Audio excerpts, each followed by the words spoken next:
milí Trenčania a ľudia dobrej vôle z celého okolia. Chcem vám dať ponuku, ktorá je takou ponukou pre celý Trenčín aj okolie. V dňoch od 25.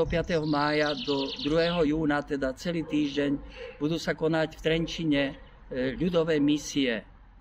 Tento program, ktorý zahrňa príhovory, modlitby, možnosť dobrej spovede, bude sa konať vo farnostiach Trenčín mesto, Trenčín juh, Opatova, Biskupice, aj Orechové a tiež u gréckokatolíkov.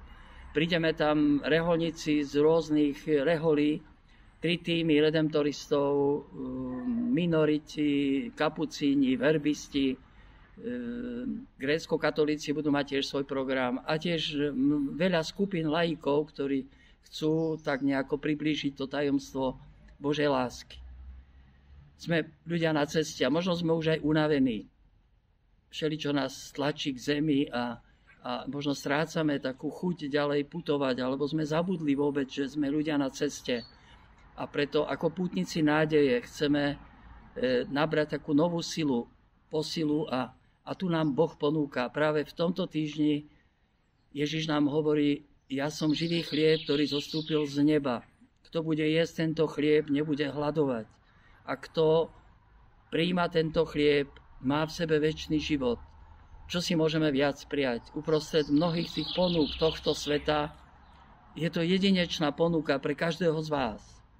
Stačí prísť, pozrieť si ten program na jednotlivých webových stránkach farnosti a urobiť ten krok. Veľmi sa tešíme na stretnutie s vami, lebo vieme, že je to čas premodlený a že je to čas takej Božej blízkosti a Božej milosti. Vidíme sa v Trenčine.